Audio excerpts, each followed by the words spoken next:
Salut à tous, j'espère que vous allez bien, que vous passez de bonnes fêtes. Bon, c'est la nouvelle année et comme chaque nouvelle année, on se donne tous des petits challenges, des bonnes résolutions et des objectifs. Moi, mon objectif et l'objectif que je voudrais partager avec tous ceux qui ont le même, c'est de devenir un meilleur artiste durant cette année, que ce soit la peinture, le dessin, l'aquarelle, l'huile, aucune importance.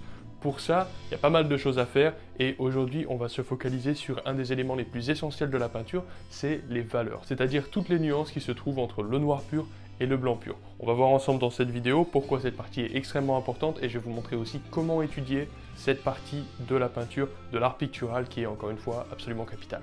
Donc voilà, si toi aussi tu es un petit peu un accro de la peinture, de l'art, etc., n'hésite pas à t'abonner, tu vas voir, ensemble on va réussir à aller le plus loin possible, au moins durant cette année et puis durant toute celle qui est à venir, espérons-le. Ça c'est l'objectif, pour y arriver il faut travailler et on va commencer de suite, c'est parti.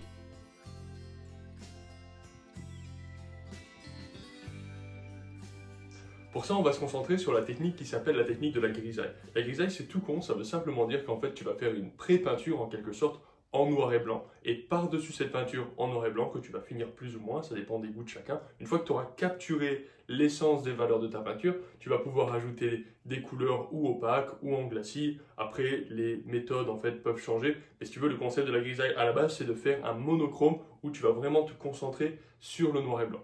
Maintenant, tu pourrais te demander pourquoi est-ce qu'on va vouloir faire une chose pareille, pourquoi pas directement peindre en couleur. En fait, la pratique de la peinture, un petit peu comme toute autre chose, ça demande beaucoup de compétences. Ça demande de savoir gérer les couleurs, le dessin, la perspective, les valeurs, la perspective atmosphérique et encore plein de trucs. Et espérer réussir à tout maîtriser en un seul bloc à chaque fois que tu fais une peinture, c'est assez irréaliste. Et donc, on va avoir besoin de pouvoir isoler nos séances de travail pour pouvoir maîtriser un sujet puis un autre, puis ensuite pouvoir les combiner ensemble et les maîtriser les deux ensemble. Donc aujourd'hui, on va étudier les valeurs entre le noir pur et le blanc pur, c'est-à-dire entre l'absence de lumière totale et puis la lumière la plus éblouissante possible. A noter que le noir pur et le blanc pur, c'est plutôt des limites physiques que notre œil est capable de percevoir et qu'en fait, il ne s'agit pas vraiment de quelque chose dont on va se servir. Le noir pur est plutôt à éviter, le blanc pur est plutôt à éviter. En fait, on va plutôt se servir de toutes les nuances de gris, du foncé jusqu'au clair qui sont comprises entre ces deux limites qui représentent encore une fois des limites physiques.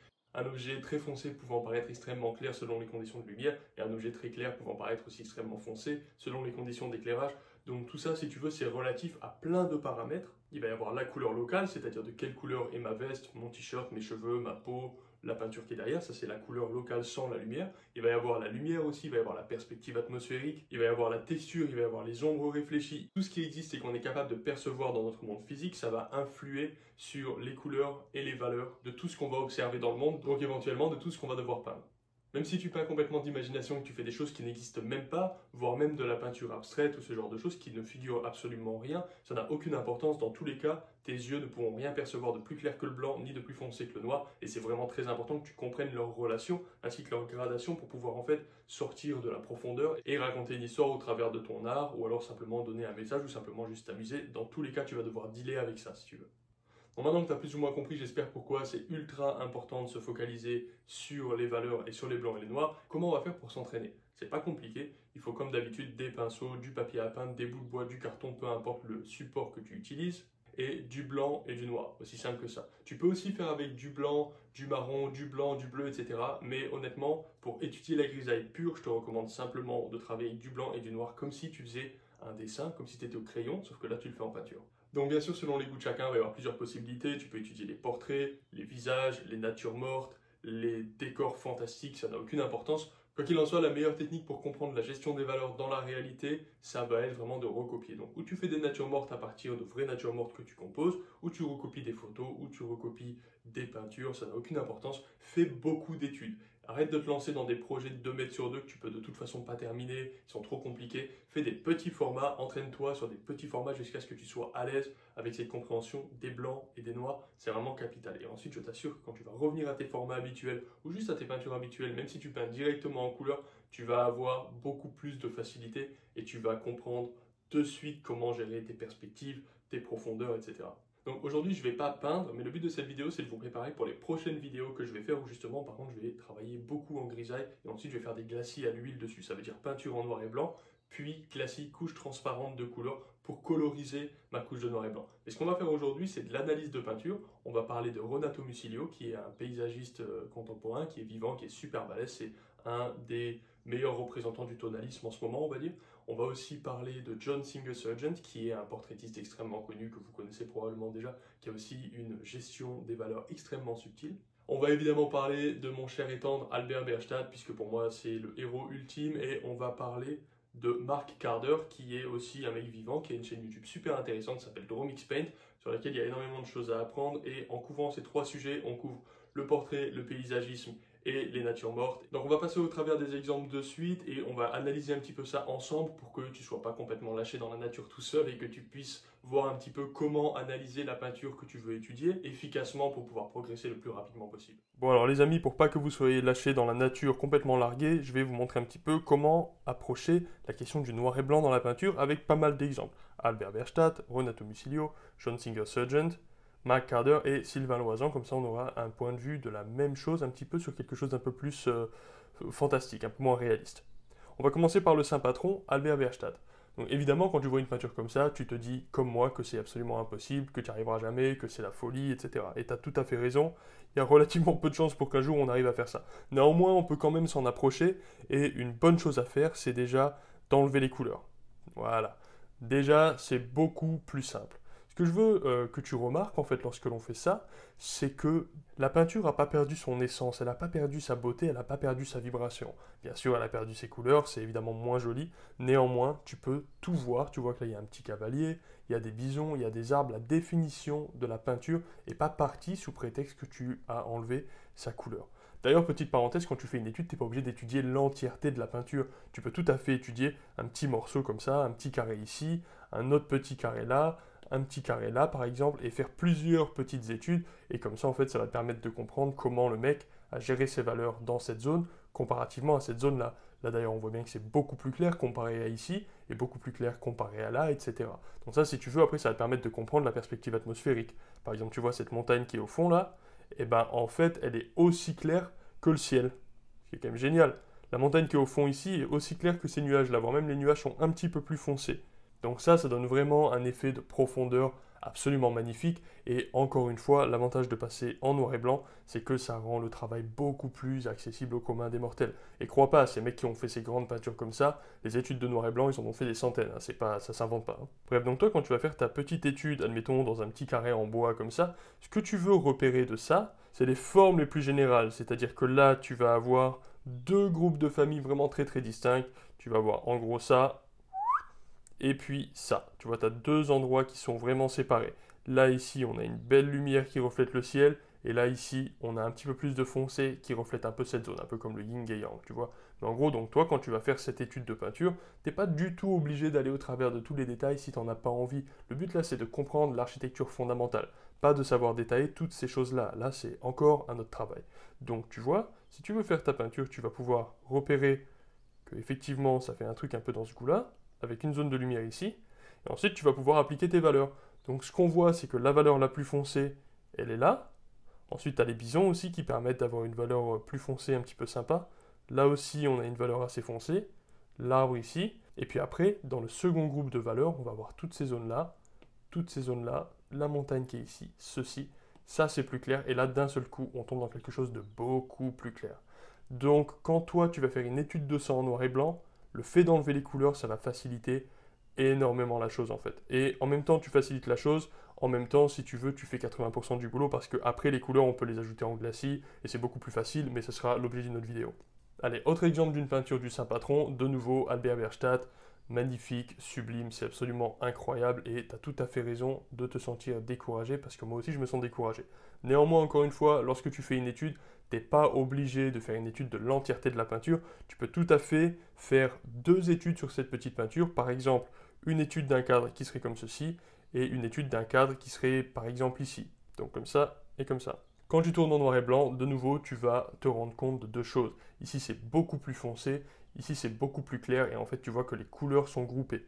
Quand tu reprends ta peinture dans son entièreté, tu peux de nouveau voir des groupes de valeurs très définis. Donc ici, tu vas avoir un groupe de valeurs plutôt très clair. Et ici, tu vas avoir un groupe de valeurs plutôt très foncé sur la partie basse. Et comme tu peux voir, comme toujours, tu vas avoir des rappels de valeurs plus foncés ici, des rappels de valeurs plus clairs ici, Et ça permet de créer cette harmonie en fait de communication entre tes foncés et tes clairs, un peu encore une fois comme le yin et yang et l'harmonie dans la dualité, etc. Après c'est un parti pris, on n'a pas tous envie d'être dans le romantisme comme ça, chacun son truc. Néanmoins, encore une fois, le concept des valeurs s'applique à tout. Et toi ensuite, je t'invite vraiment à choisir des peintres qui sont tes préférés et faire des petites vignettes, encore une fois, de petites zones de ta peinture. Pourquoi pas ici? Tu vois là, typiquement, il n'y a rien. C'est génial, il n'y a absolument rien. Tout ça, c'est du vide. Toute cette zone-là, elle est vide. Toute cette zone-là, elle est vide. Ou presque. Toute cette zone-là aussi, elle est vide. Tous ces trucs-là, si tu veux, t'es pas obligé de les faire d'un coup. Tu peux aussi faire des glacis foncés, des glacis clairs, etc. Ce qui compte, c'est qu'à la fin, tu réussisses à avoir cette sensation de profondeur grâce à la gestion des valeurs. Dernier exemple de Albert Bärstadt, comme tu peux voir, encore une fois, c'est les valeurs qui communiquent leur essence, que tu vois quand on passe en couleur, c'est pas forcément plus compréhensible, il y a juste des couleurs de partout. Néanmoins, lorsque j'enlève les couleurs, boum, de nouveau, la chose est autant lisible qu'avant, donc c'est assez super. Maintenant, on va comparer ces deux peintures, et au niveau des valeurs, il y a quand même 2-3 trucs à dire à ce niveau-là. D'abord, on voit que dans celle-ci, il y a beaucoup plus de particules dans l'atmosphère. Donc comme je disais tout à l'heure, il y a des objets noirs qui peuvent paraître clairs, des objets clairs qui peuvent paraître noirs. Néanmoins, ce qui compte beaucoup quand on fait du paysagisme en tout cas, c'est la perspective atmosphérique. Cet arbre-là, qui est peut-être à 100 mètres, admettons, paraît beaucoup plus clair que celui-ci, parce qu'il y a des particules dans l'air, tout simplement. Si par exemple tu peins cet arbre avec la même valeur que celui-là, eh ben, tu casses la perspective atmosphérique, celui-ci soudainement se rapproche et ça n'a pas de sens. Donc ça, le fait qu'il soit clair là-bas n'a rien à voir avec sa couleur locale. L'arbre qui est ici est le même que celui-là, a priori c'est la même espèce, c'est simplement les particules dans l'air qui illustrent ça. Alors que dans cette peinture, on va avoir au contraire peu de perspective atmosphérique, voire pas du tout, c'est une façade, il n'y a pas vraiment de distance entre le point d'observation, c'est-à-dire toi qui es planté ici, et puis la zone que tu vois là, ce qui fait que les zones de noir, même les plus lointaines ici par exemple, vont être quand même assez foncées, même si elles sont relativement loin. On peut voir de nouveau une magnifique communication qu'il va y avoir ici, sur cette statue, entre la lumière qui est devant ici, et puis là, ce noir là, comme ça, qui rentre dans la lumière, alors que ici c'est l'inverse en fait. On va avoir du noir là, et puis la lumière qui vient en bas, donc en fait, de nouveau, tu as une superbe communication de valeurs, et ça, encore une fois, il n'y a pas besoin des couleurs pour le faire, ni pour le voir. Bon allez, c'est tout pour Albert Bärstadt, c'est mon favori, je dois bien l'avouer. Ensuite, on va passer à notre ami Renato Musilio, qui est un peintre contemporain, tonaliste, super balèze. On va regarder ses peintures en couleur dans un premier temps. Donc voilà, hein, c'est hyper balèze, hein, très très très fort. Toujours très subtil. On va donc passer nos amis en noir et blanc. Et tu vois, par exemple, sur une peinture comme ça, on pourrait dire, putain, les couleurs, elles sont sacrément importantes. C'est quand même pas mal vif. Et effectivement, t'as raison. Néanmoins, quand tu le passes en noir et blanc, tu perds pas trop d'intensité. Même si, effectivement, vu que c'est une peinture très colorée, on perd quand même des informations. Mais quand même, tu reconnais tout à fait ce que c'est. Il n'y a pas de problème dans la lisibilité de la peinture. C'est ça le plus important. Quand tu fais des études comme ça, t'es pas obligé de prendre 3 heures pour les faire. Essaie juste de pas non plus prendre 5 minutes. Mais bon, là, on va le faire très très vite fait. Donc, tu vas essayer de repérer les masses, en fait. Les masses de groupes. Donc, tu vois, là, on a un groupement de valeurs. Hop, qui est comme ceci. Ça, c'est les plus foncés. Ensuite, on va avoir les trucs les moins foncés, enfin qui sont moins foncés, quoi. Un peu comme ça. Et puis ensuite, on va avoir les parties les plus claires de la peinture,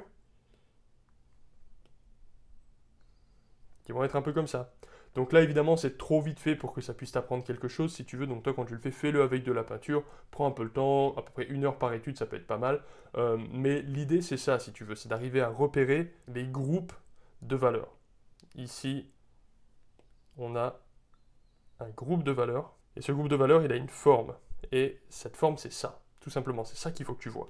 De la même façon,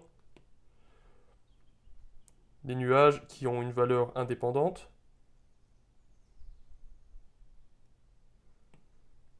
ils ont cette forme. Tu vois ce que je veux dire? C'est des formes abstraites, ça veut rien dire ce truc-là. Néanmoins, une fois qu'elles sont ensemble, ces formes, pouf, elles créent cette peinture qui est sublime. Donc c'est pas facile, il faut réussir à voir des formes abstraites dans un paysage réaliste.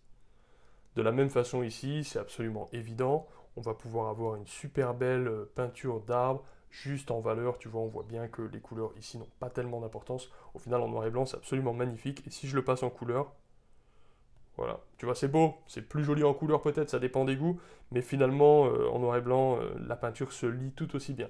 Renato Musilio, c'est un monsieur qui fait beaucoup d'études en noir et blanc, tu peux le suivre sur Instagram, il est vraiment génial, et c'est un mec qui, voilà, qui travaille énormément ses tonalités. Donc pour passer à la dernière peinture de lui, de la même façon quand tu fais ta petite étude, eh bien tu repères les formes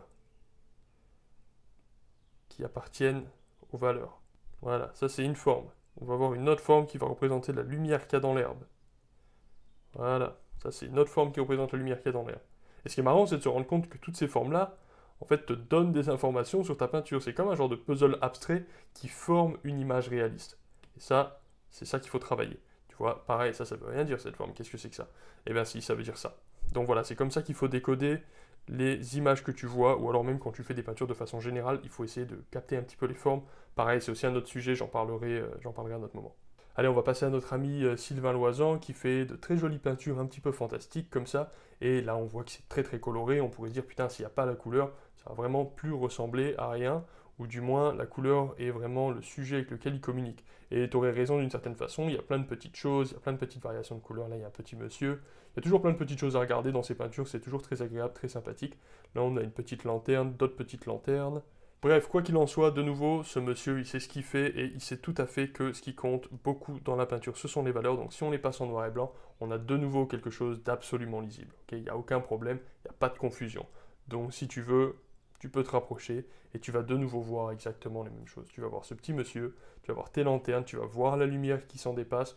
Il y a même peut-être un côté presque même plus lisible quand il y avait la couleur avant. Ça ne veut pas dire que ce soit plus joli comme ça, néanmoins ça veut dire que le mec quand il bosse, il le sait, il en a conscience et il travaille beaucoup avec ses valeurs.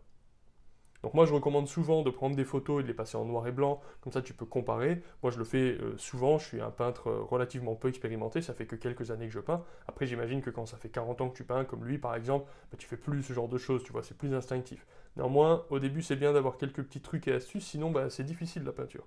Donc voilà, là, de la même façon on a enlevé les couleurs, et finalement tu vois quand j'enlève ou quand je mets les couleurs, la peinture elle n'est pas plus ou moins lisible, c'est tout simplement la même chose en fait. Les couleurs sont là, elles font leur boulot, elles sont belles, c'est très très sympathique bien sûr. Néanmoins, elles ne rajoutent pas de lisibilité à l'image. Ce qui est lisible dans l'image est lisible parce que les valeurs de clair et de foncé sont maîtrisées. Ok, dernier exemple, on va prendre un exemple de monsieur Mark Carder qui est évidemment un grand peintre contemporain qui a une chaîne YouTube superbe qui s'appelle Draw Mix Paint que je recommande à tous ceux qui ont la chance de pouvoir parler anglais. Et lui, en fait, il a des méthodes de travail particulières qui permettent des résultats très très très bons. Il faudrait que je fasse une vidéo à son sujet.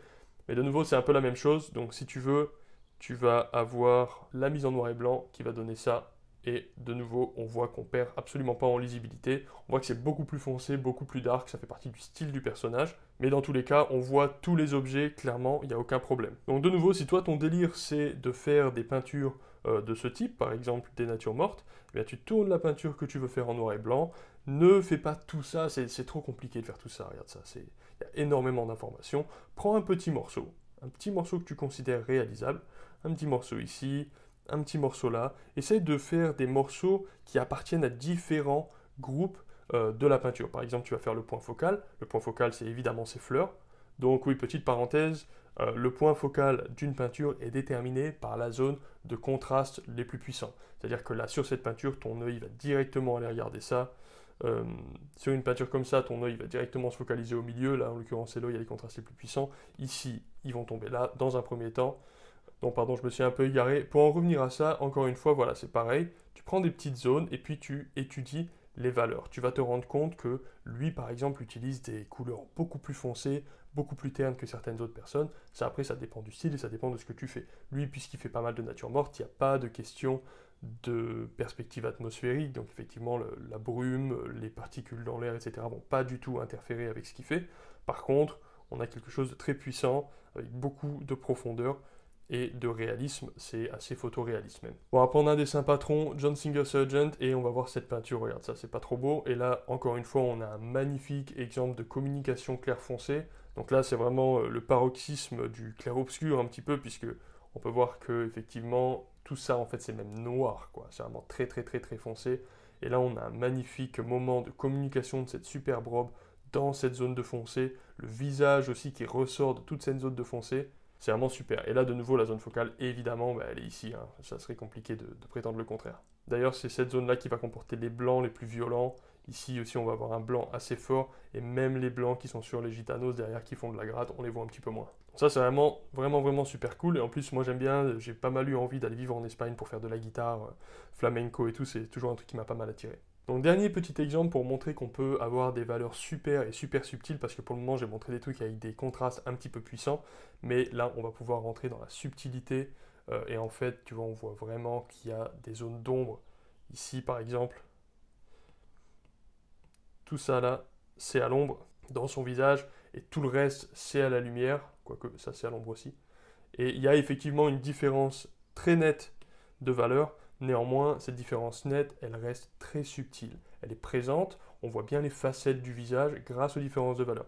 Regarde ça, même ici, le pont là, il est noté par une valeur extrêmement subtile entre ça et ça.